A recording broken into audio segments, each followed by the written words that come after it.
What's going on, everybody? C4, welcome back to the channel, and today we're here for a new Madden 22 realistic rebuild with the San Francisco 49ers. After this rebuild, there's only 2 rebuilds remaining, so on our quest to rebuild all 32 teams in the NFL, we're finally doing the 49ers. If you're not a fan, thanks for sticking with it. We are now here with their post-2022 NFL draft roster, which, let's be completely honest, wasn't a particularly strong draft from the 49ers.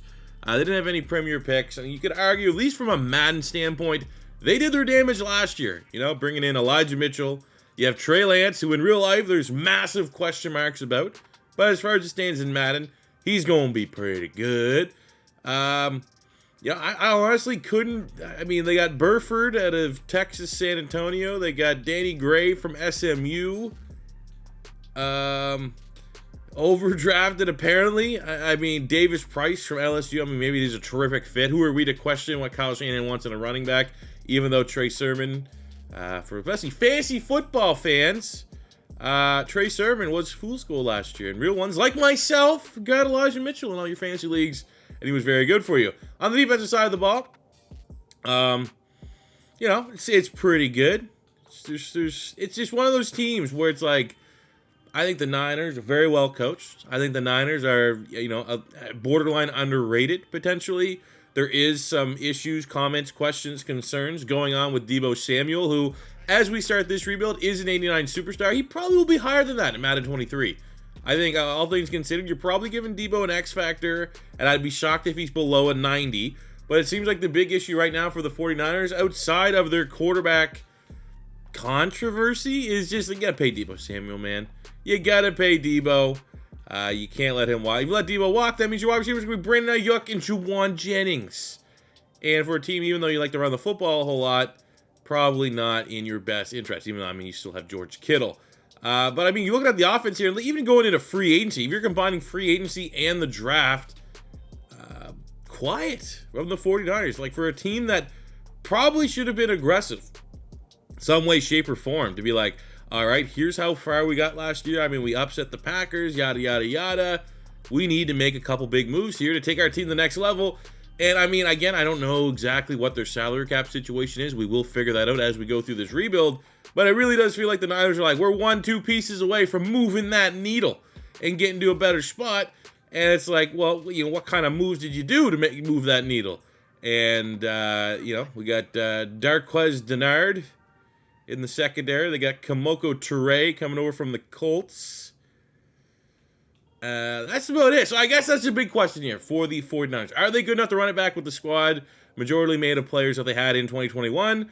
Or is this year going to be kind of setting themselves up for a little bit of disappointment? I think Traveris Ward as well. He's a talented corner. He probably was a nice get. Probably was the biggest free agency signing. Re-signed Verrett as well in the secondary.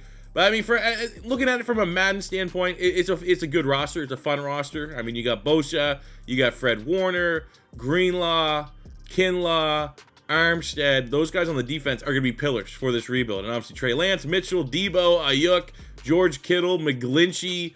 And if we can run Trent Williams into the ground, if he could go for and commit for a full 5 years, I mean, there absolutely are some pieces on this team that are set and forget, which is great for rebuilding. We can kind of do our job sprinkling in, you know, a guard or two, a wide receiver 3. We can look on the defense and get younger in the secondary, bring in an upgraded D tackle. But, you know, I think overall, and especially we saw in the last couple of rebuilds, the Niners have been consistently making the playoffs and going on runs. You know, expectations are high that this is going to be a rebuild that yields a Super Bowl victory. So without further ado, we're going to figure out and answer the question, is Trey Lance good or is he going to be a bust in this Madden 22 realistic rebuild of the San Francisco 49ers? Let's get into it. Early on, we have starting strong safety Talanoa Hufanga. He's on normal dev. He's not really a rookie, but in this save, he's a rookie. So that'd be pretty cool for him to pop up to a star dev here. This is like game 2 or 3 of the regular season. That'd be great. Wow, an absolute shit show of a game, losing 10-7 to the Eagles. Did we at least get the dev trait? And we did. Hufanga up to a star dev. Ladies and gentlemen, that's why you start your normal dev rookies. Good things do happen. Man, finally, I was trying to all right, let's get close to mid-season. Let's get a victory here. And then we'll cut to some contracts. Took a little bit longer than expected. Not the hottest of seasons, at least we're not last place. And we're only 2 games back from first place in the West, so if we get hot down the stretch, who knows, but definitely a little bit of a disappointing season, knowing we're an 85 overall team. Like, this should be a team that absolutely isn't below 500 come the midway point of the season, but here we are. Let's take a look here at some contracts and also what the salary cap situation looks like for the 49ers. And we have a lot of players set to become free agents. In terms of guys that I want to keep, like John Bennings, I would like to keep him, but not at $17 million. This guy, Al-Shair, is actually a scheme fit. Also very expensive. I feel like 24 though, maybe. A little bit more premier position than say Juwan. I don't know, man. These are expensive contracts. I mean, we got Mo Hurst here. I have no problem giving him a 2-year deal. He's on that star dev already. Of course, he wants more money, so he can go kiss my ass. Both sides.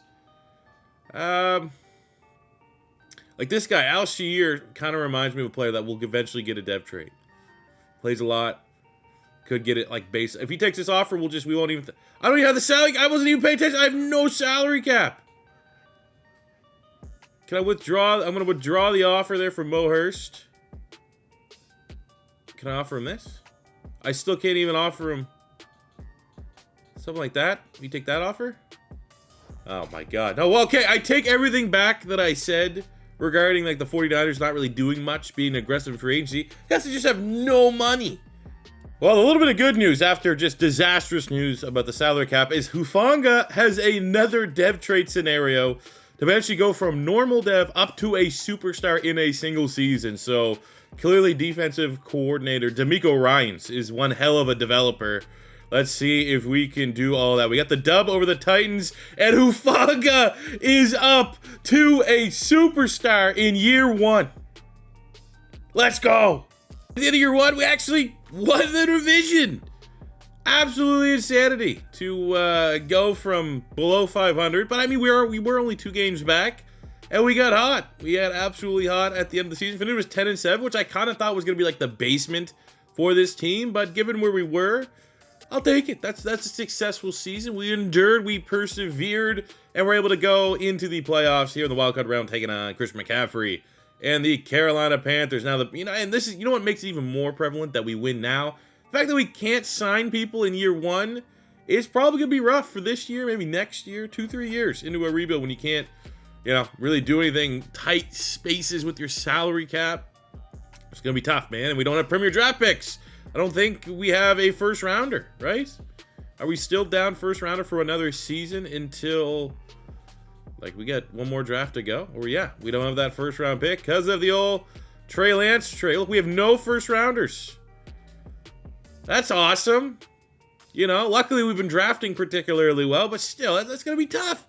But we have shit salary cap, and on top of that, we have no premier draft picks. But look at the top performers there. Deebo Samuel looks like he's leading the league in yards and touchdowns, which is absolutely sensational. We got Fred Warner up there, 4 total interceptions as well. 6 are big players performing like absolute ballers. Trey Lance went the fuck off.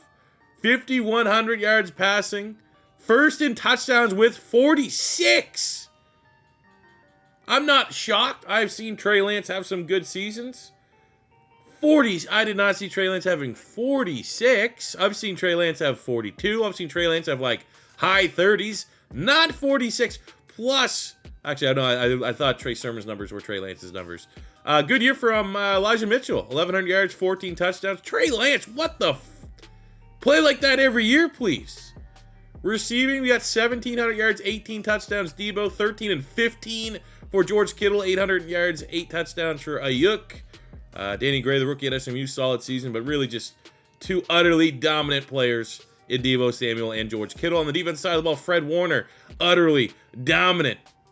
127 tackles, 2 interceptions, or 2 sacks, 6 interceptions. He had the Trey Lance of seasons on the defensive side of the ball. 12.5 sacks, Nick Bosa. 10.5, Eric Armstead. 7.5, Mo Hurst. Love seeing that for Bosa, too. He's a guy that, historically, in Madden, I feel like since he's been a beast, always seems kind of not great. He's always kind of guy in the sim I've seen struggle to get double-digit sack numbers, and I'm happy here in year one, he's already hitting the ground running. We had 5 interceptions. Jason Verrett, this defensive unit, absolutely outstanding. Hufanga went from a 68 normal dev into a 74 superstar in one season. That is truly incredible. I mean, we've been spending a lot of the points there trying to make him a scheme fit. Probably could have had a higher overall if that was our primary goal. So with the number 2 offense in the NFL, Trey Lance was absolutely sensational. Did not win the MVP. 3rd place, Lamar Jackson and Mahomes. That's just another thing, though. Like, Trey Lance's season was ridiculous, and there's still 2 other players that had, better seasons. It's kind of just what happens here in the sim. Especially, man, again, since the last patch, we've had just absurd offenses. Like, it's not like I'm just going to make everyone like the Tampa Bay Bucks offense. The sim has changed from where it was at the beginning of this game. Also needs to be said that Trey Lance's season with top 5 in yards, the most passing touchdowns, him being like consistently 3rd place in all these awards is pretty damn disrespectful if you ask me. Offensive Rookie of the Year go to Trey Lance. Obviously, this is going to be a little bit bugged because it's 2 classes of rookies. So we'll just keep on. QB of the Year went to Trey Lance. So all we know is that Trey Lance is a superstar. That's what his base dev trait is in Madden 22. So it's going to be pretty good going into year 2 that we have an X-Factor quarterback. Wide receiver goes to Deebo Samuel. I mean, he's, again, another guy that could very well be an X-Factor. Wow. 6 interceptions, I guess, only gets you the number 8 spot. They need to make that different in Madden 22. They need to make like edge rushers and linebackers in 2 different spots. But let's see if we can go on a little bit of a playoff run. A truly sensational season from Trey Lance. We lose 42-0?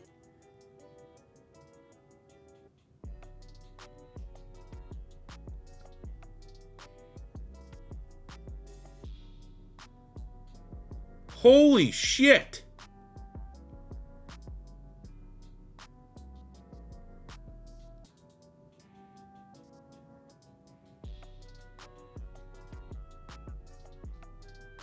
I've never seen a sim loss that one-sided, especially in the playoffs. 40-0.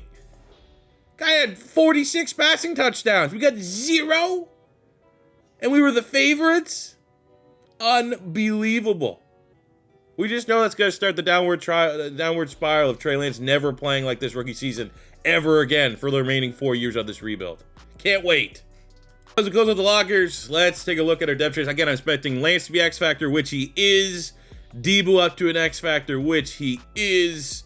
We have 3 upgrade points here for Trey Lance. You already know what we're going to do. Everything is going to go in improviser so that once we get 90 improviser, we can give Mr. Trey Lance the old escape artist ability. We still got a little bit of a grind, even though everything looks easy right now. He's young. He has his best football ahead of him.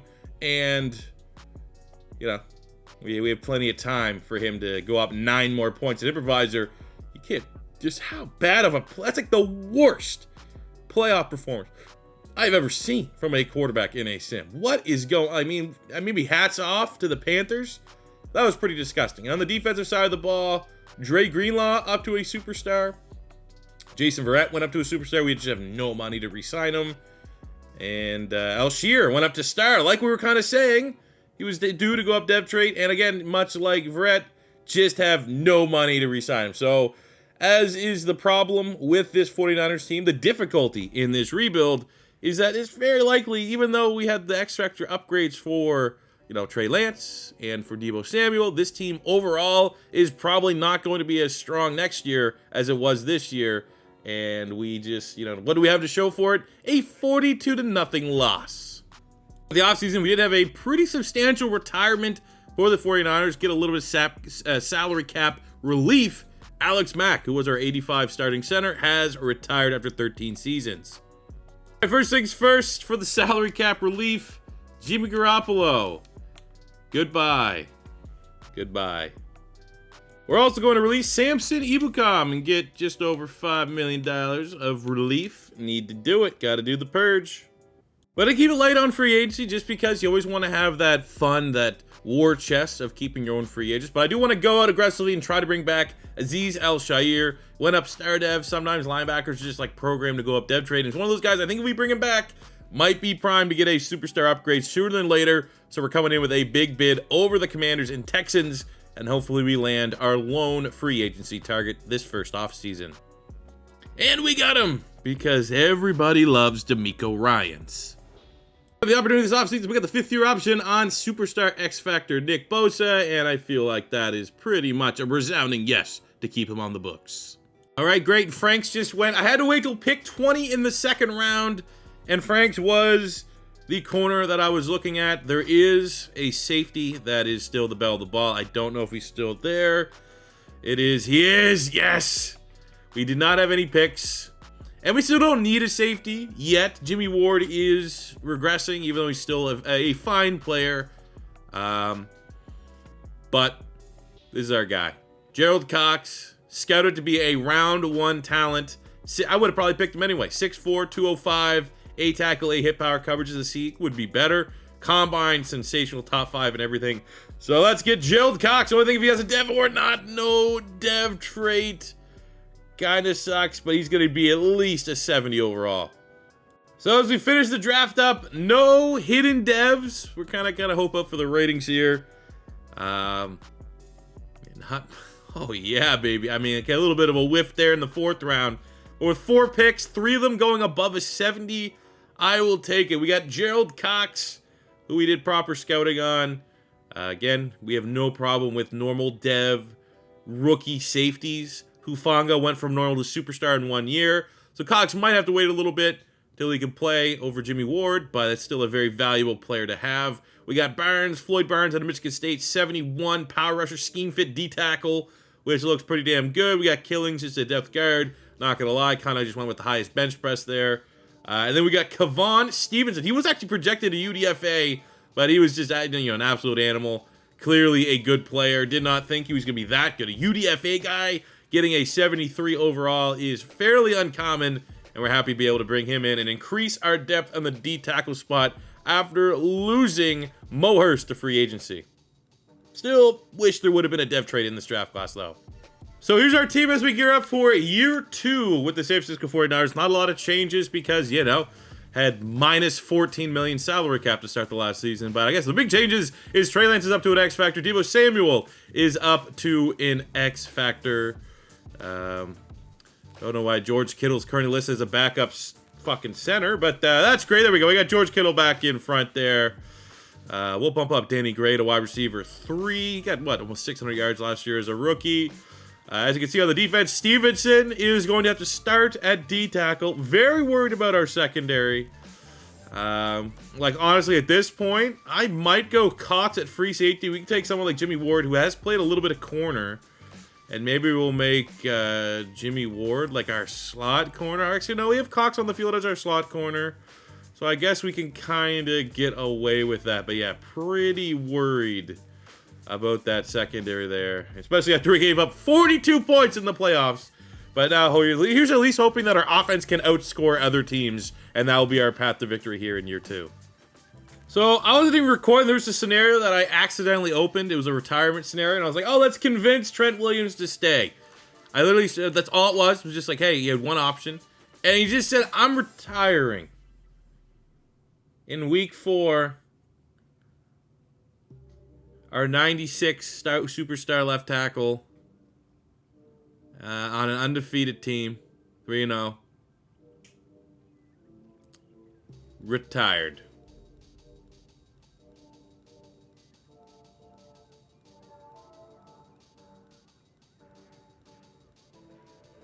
Huh. Never click those scenarios. It's been something Swami doesn't work anymore. I hit up Swami before the game even fully came out. I was like, hey, fix this shit. And his reply was, don't click it. I accidentally clicked it. There's no going back once you click it.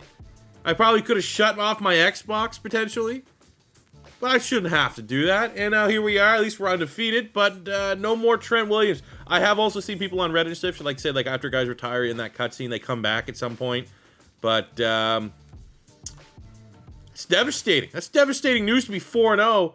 But your highest overall player on the offensive side of the ball just retired week 3 because, I don't know, he just wanted to. We get a little good news, please. We have Javon Kinlaw, who's looking to get to a superstar dev. He has a breakout scenario that could be a very slight silver lining for the 5-1 49ers here. If we could at least replace one superstar from the offensive side of the ball, add it to the defensive side of the ball. And let's see, we did lose, but a losing effort doesn't always mean an immediate failure, except in this case it does. We have another breakout scenario for Charvarius Ward, normal dev corner. We just lost to the 0-6 Bucks, 38-21. And now we're taking on the Kansas City Chiefs, so I'm sure this is going to be a win. Can't beat a winless, and of course it's clearly a win. And Charvarius Ward, unfortunately, did not go up dev trait. Let's take a look at some contracts here. Gonna be expensive. Sure of it. Absolutely positive about it. That it's going to be just... We do have a lot of money this time, though. So we're going to start. We got Mike McGlinchey. Give him a 3-year deal. Keep him until he's 30. Keep him for pretty much the remainder of the rebuild. Let's get Dre Greenlaw, superstar outside linebacker. We'll throw him a 4-year deal, $59 million. He's happy with that. Deebo Samuel, the next to get paid. Keep him until he's 30. He wants to make a little more money. I feel like someone like Jimmy Ward, 3-year deal is not ideal. He's going to probably drop down to like a 81, 80 after this season. And then we're going to have still 2 more years of a fairly expensive player on the book that is well past his expiration date. So we'll make sure we can extend Deebo Samuel here.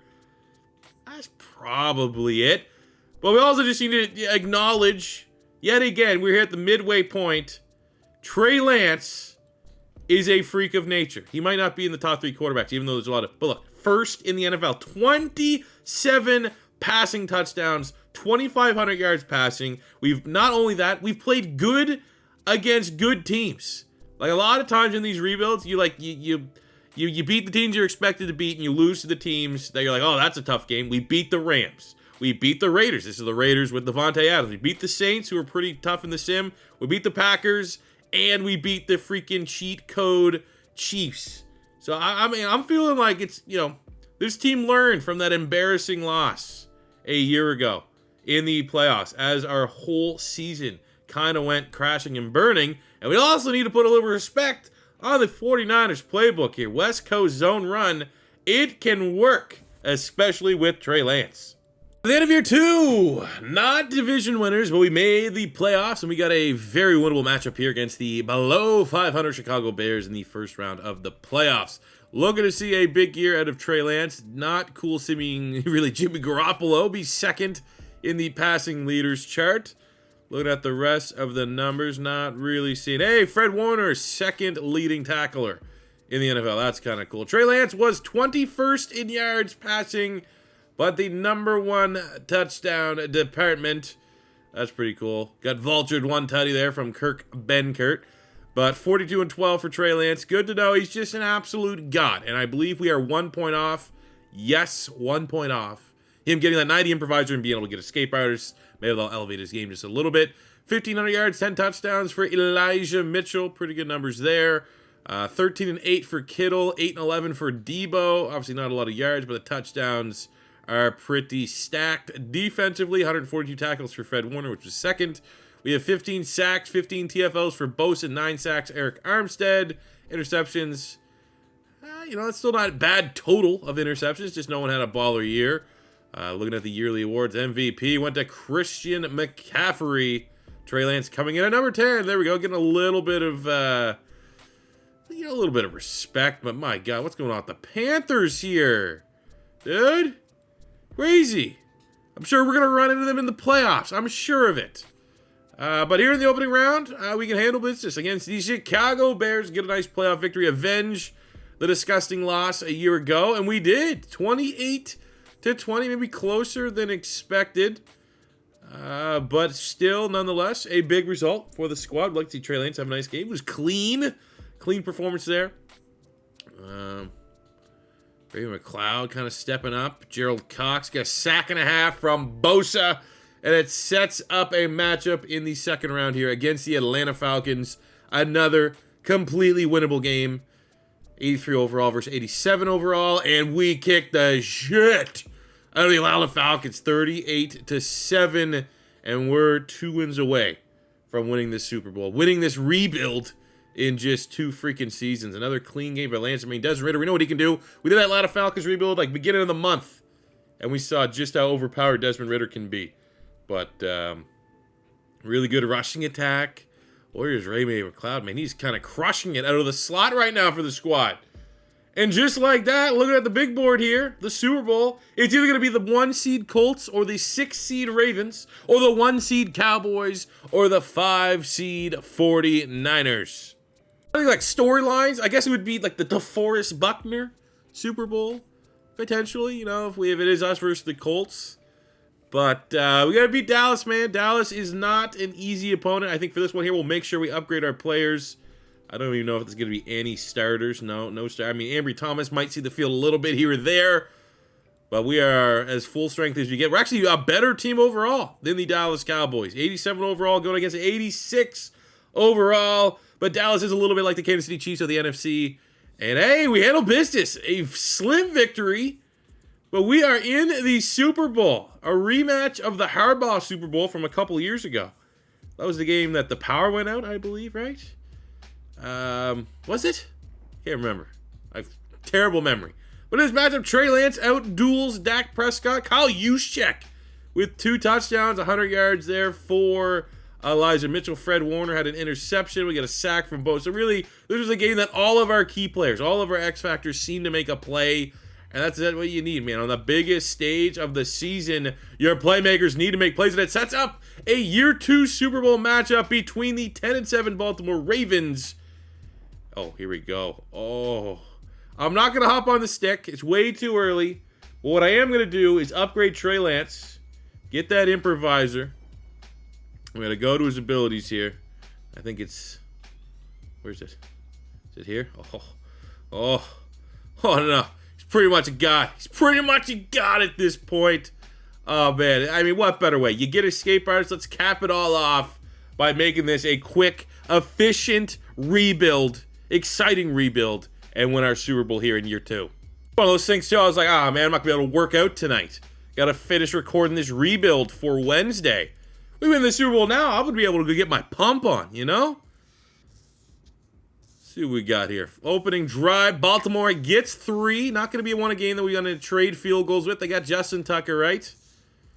I trust Justin Tucker than Robbie Gould. No disrespect. But here we go, man. That's 2 straight drives. We've kind of stalled out there a little bit with field goals. Field goals are not going to win in the Super Bowl, and we got 2 field goals to show for it right now offensively. We're getting borderline in a situation here that we need to come in. 3rd and 6. Maybe we'll take a shot. We got a little bit of escape artist on us with a quarterback that has some wheels. We'll see if we can just make a play. I mean, totally unnecessary scramble, but that is a wide open Deebo Samuel. Take the shots, our best player. Was that Marlon Humphrey on him? Because if that wasn't Marlon Humphrey on him, that is a matchup we could definitely take advantage of.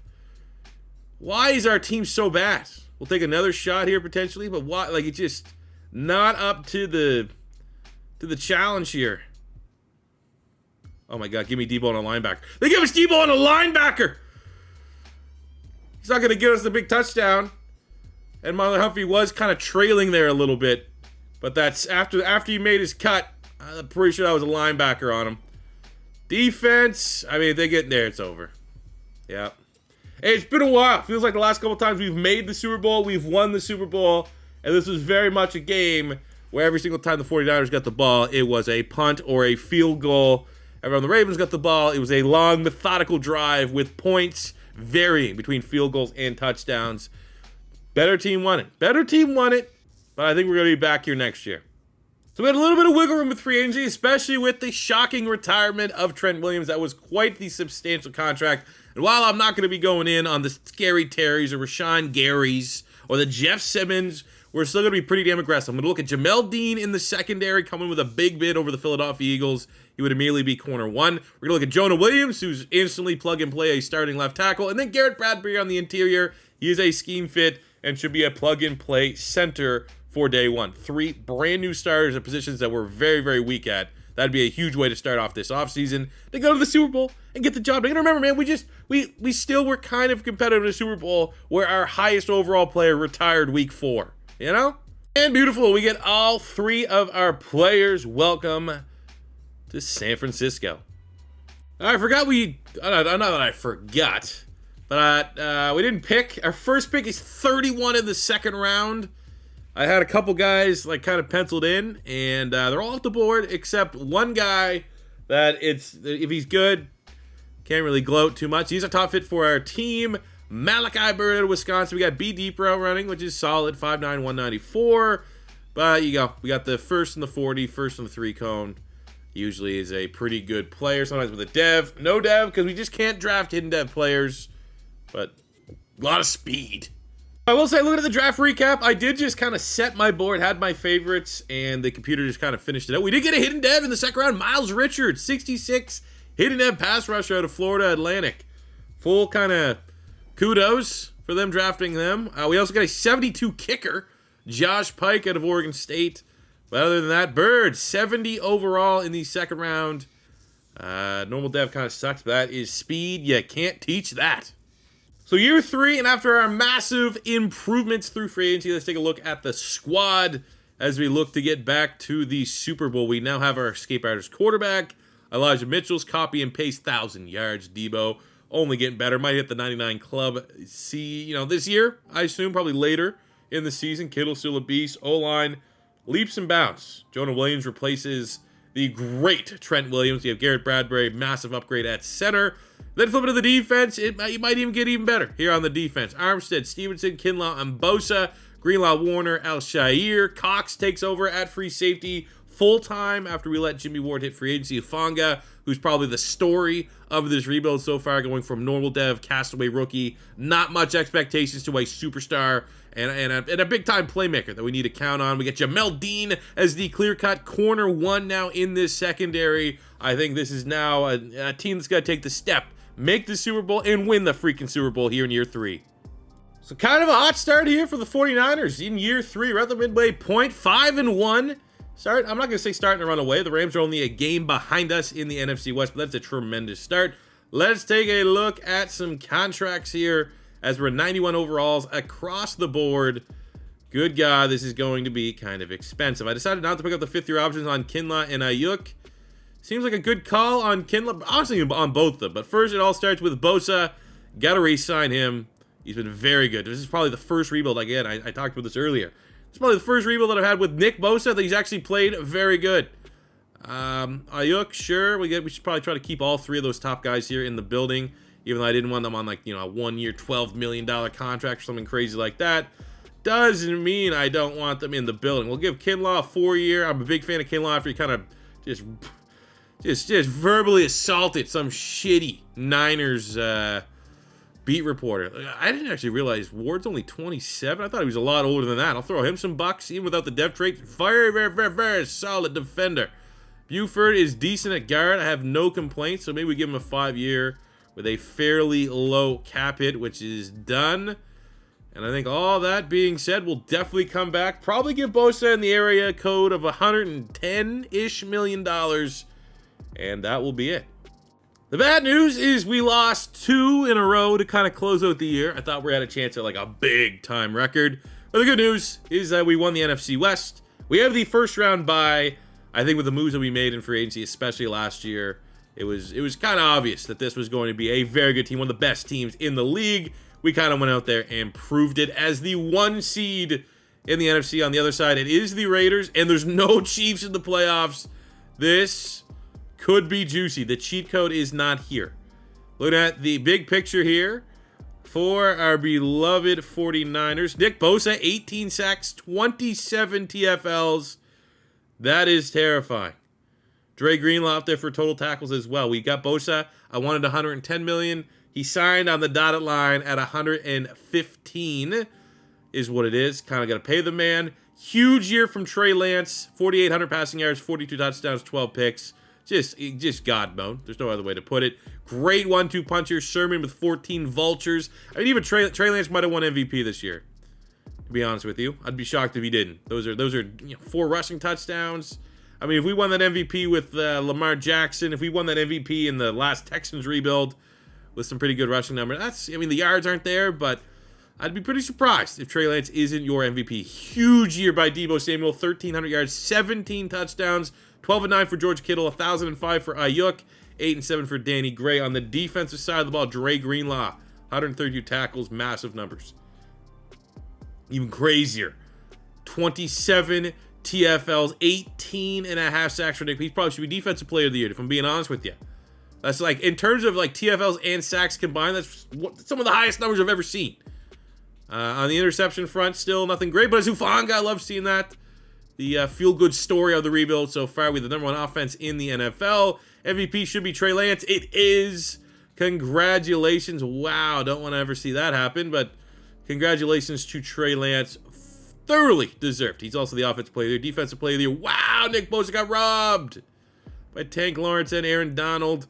Quickly looking to see, we have Lance as quarterback of the year, Deebo as wide receiver of the year. And that is unfortunately how it ends, but still an exceptional year. Trey Lance, I kind of literally started this. I was like, what's going to be the title of this rebuild? I was like, is Trey Lance actually a bust? Proven myself, proven all the doubters wrong. He is just that damn good in the sim. And we open things up in the divisional round against the 11-6 Kyle Pitts-led Atlanta Falcons. What we know about the Atlanta Falcons, Kyle Pitts went over 1,100 yards, 8 touchdowns, and Desmond Ritter's crushing it. He was the 3rd leading passing quarterback in the NFL, but what they don't know is that we are so much better. We are a 92 overall, going up against an 84 overall. We get the job done 28-14, setting up a conference championship matchup between the two 13-4 teams from the NFC side of the bracket, the Bucks and the 49ers. In this matchup, though, very clean, very professional. 4 touchdowns, no interceptions for Trey Lance. We got a big game from Danny Gray. Deebo had a nice performance, as did Brandon Ayuk. And on the defensive side of the ball, Nick Bosa, sack and a half. Josiah Scott, who's depth beyond depth, gets a little interception. Good for him, man. As it sets up an NFC battle. The Bucks. Did the Bucks have someone crazy? Didn't the Bucks have a weird quarterback? I feel like the Bucks right now have a just classic, okay, they got a crappy quarterback, but they're just crushing it because they're on the Bucks.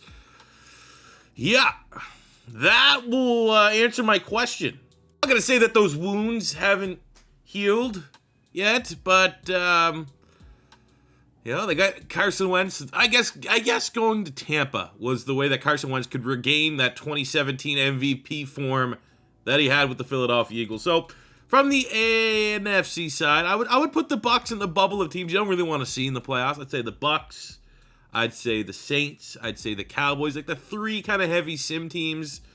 They always make you a little bit worrisome, but again, we are such a good roster that I think even that might trump the teams that are, look at that. That might trump the teams that are very good. And we're setting up a matchup here in the Super Bowl against the Buffalo Bills. It's actually, Bills don't usually make the Super Bowl. That's kind of surprising. But I'm glad they were able to handle business against the Raiders. They actually, wow. 45-7 on the AFC side. They got Lamar. Where's Josh Allen? Did anybody else see? No. I don't even know if I want to go look into that. I'm just going to say no right now. But that's 8 touchdowns, no picture Trey Lance. But I got to go. Don't tell me the Buffalo Bills have Lamar Jackson and Josh Allen. They do, because there's no injuries. Oh, my God. What? Come on. They just announced that we got John Madden on the Madden 23 cover. And,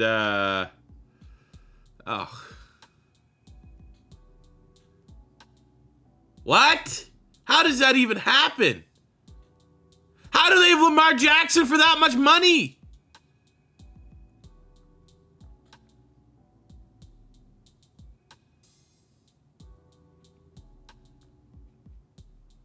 What?